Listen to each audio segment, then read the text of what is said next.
name is Jennifer Roth, and I teach link programs for the Girl Scouts. Some of you may recognize me from my gingerbread, crochet, or jewelry classes. Today, I'd like to teach you about plein air watercolor. Plein air means open air in French, so that just means we'll be painting outside in this beautiful sunny spring weather. The supplies that you'll need are a painting board.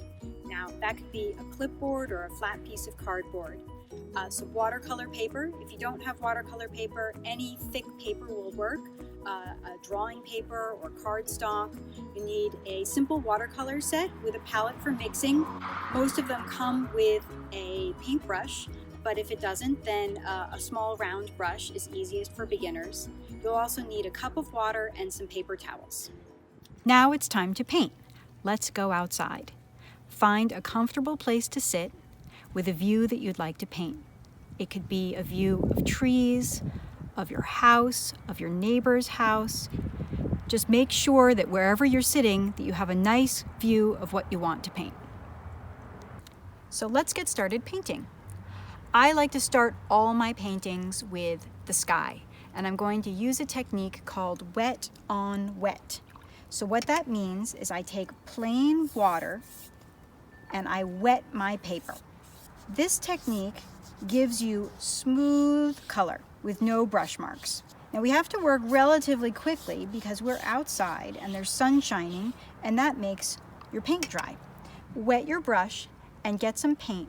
Always mix it on the palette. Don't take it directly from the paint pot. The more water you add, the lighter your color. So I'm going to grab some more color, and since my paper is wet, I'm using the wet on wet paint technique. It's making my blue nice and smooth. Now if the paper dries too much, I can just get some more water and I can make that edge nice and soft and blending again. And the sky is always a little bit darker the further up you go. Now I want to let this paint dry before I paint anything else that's touching that area. So the next thing I want to do, since I'm not using a pencil to draw out any of this, I want to mix a color that I think is the lightest color in the painting I'm going to make. And I'm going to use that to sort of draw my outlines to map out everything I want to paint. So when I look at this house, I see a sort of very light yellowish tan color that is the trim color of the house. So I'm going to use that color as my outline. Now this yellow is really, really bright. I want to make that yellow less bright. So in order to do that, I use a complementary color. And some of you may have learned about complementary colors in school. And the complementary colors are red and green, orange and blue, and yellow and purple. So I have some yellow here. I'm going to take just a tiny touch of purple, and when I add that to my yellow, you can see it makes it less yellow. So that's how I can make my color less bright. Now I'm going to start by drawing out the shapes that I see in the house. Now this is simple. You look at the shapes that you see, triangles and rectangles, trapezoids, and that helps you map out where you're going to put your design. So I'm going to start with the gable roof in the center, triangle, and then there's another rectangle below that, and the trapezoid shape that makes the porch roof, and the other rectangle that's on the side. And every time my brush starts to get a little dry, I just add some more water and then I can get some more of my paint. This paint technique is called wet on dry. So my paint is wet and my paper is dry, and that makes a nice, easy to control line that I can outline my design. Now I'm going to draw the tower, and since this is so light, I can draw this right on top of the sky that I made. If I do make a mistake, I can easily cover what I've done. And I'm just mapping out all the design, and you're the artist here, so you can edit this however you like. This is your painting, and you get to make it look however you'd like. So this is replacing any sketch that I might have done with a pencil, and I'm just mapping it out with this light color of paint.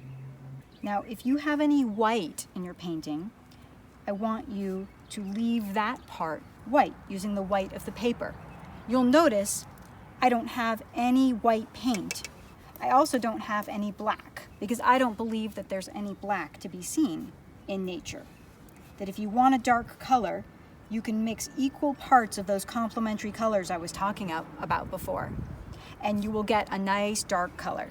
This part is called a porte cochere. Any mistakes that I make, I can easily cover up with darker paint. And you can see by now, my sky has already dried. So now that I have mapped out the drawing of the painting that I would like to make, now I can go back in and start adding blocks of color. So the first color I want to add is the main color of the house, which is a light green. So I'm actually going to go back to this yellow that I started with, and I'm going to add some green to it. So now I'm going to mix the green that I want to use for the main parts of the house, which is kind of a light pale green, which I can make lighter with more water, but it's also got a little bit of yellow in it. So I'm going to grab some yellow, not too much yellow. And again, it's slightly brighter than I'd like it to be. So I'm going to grab just a touch of the complement to green, which is red. And that little bit of red is enough to make this color less bright. So now I'm going to go in like coloring and just block in my areas of color. And I'm doing all of this still with a very light wash. And then I go back and add my details later on. Whenever my brush gets too dry, just add a little bit more water. And when I'm doing the walls on the porch, I'm leaving my porch posts with that light yellow color that I was outlining with. And I'm going around my windows and always looking at what you're painting. Now I've made all of my light greens. Now I want to mix a slightly darker green. And again, I don't want it to be too bright, so I'm going to add some more red to that. If you add a lot of red, it's going to turn into gray. And now I can do my areas that have a medium green. This house actually has 3 shades of green. There's a light green on the body and a medium green in the gable. And I left out my gable bracket earlier, so I'm just leaving that area white. And I'm always moving around, working on different areas of my painting so that the paint has a chance to dry. So there I've done my medium colors of green, and now I have my darkest green. This is a darker green that's called forest green. So I'm gonna get more green and add some more red to that. I'm actually gonna take a touch blue. And if I want my color to be darker and I have too much water in it, I just touch it to my paper towel, let some of the water out, and now my paint will be darker. Now that's not quite dark enough, but I can go back and add another layer on top of this when it's dry. That's called glazing, when you have dry paint and then you add more paint on top of it. So now I'm painting in all my shutters. See, this is what you have to do, is keep observing. This is an outdoor painting. This is an impression of what I'm seeing. This is not an exact architectural drawing. And also my front doors are this dark green color. There's a dark green frame, and behind that green frame is this sort of reddish trim color that's in a few places on the house. So I'll go back and make that kind of rusty red color. And I'm always washing my brush in between changing colors. Now the next color that I have a lot of is my gray roof. So I'm going to mix a gray for that. And I'm going to start with some purple, which is super bright. That is not the color of my roof at all. So I'm going to add the complement to that color. Now I want equal parts of purple and yellow, and that's going to give me a really great gray that I can use to paint my roof. And so now I'm going to fill in my roof. You know, sometimes in watercolor, unexpected things happen. And sometimes those things are kind of interesting and fun. So you got to be open to those sort of happy accidents. This is a Victorian house, so it has a lot of interesting details to paint. Now I can use a variation on this color because I have all the centers of my windows, right, that are sort of a darker color. So I want to make it look like you can see the frames of the windows. So I'm going to paint around those frames. I want to make it a little bit more blue Now when I'm looking at the windows, when I look inside them, they're all kind of like a dark gray color. So it's up to you to pick what kind of color gray you want it to be. I'm going to add a little bit of my complement of blue, which is orange. So I'm using the tip of my brush now to paint all the centers of my windows. You're painting inside the windows. So you're painting the negative space. And as I'm working, most of the paint that I've done already has dried. Now I'm going to mix some of that red terracotta color. So I'm going to start with some red. I'm going to grab some orange. Now again, it's way too bright.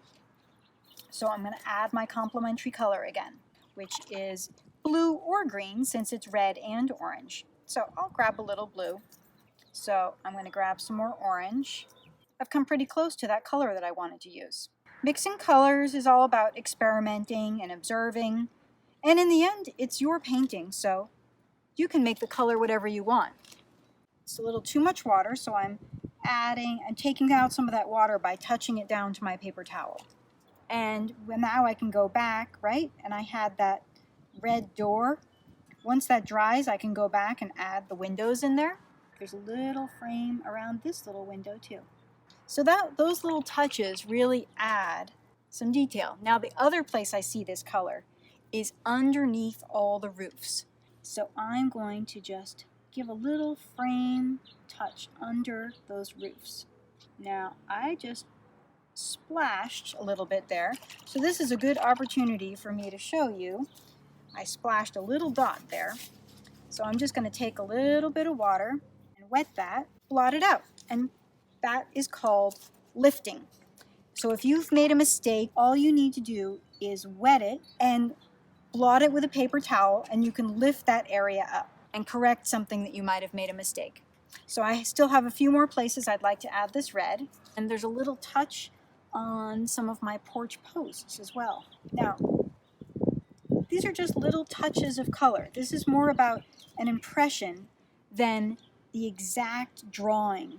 And on the brick columns that are holding up my porte cochere. And way off in the distance, I can see the stair railing. And I'm going to just use a little bit of that blue. Now that I've painted the house, I'd like to add some of the details of the nature, the trees and the plants around the house.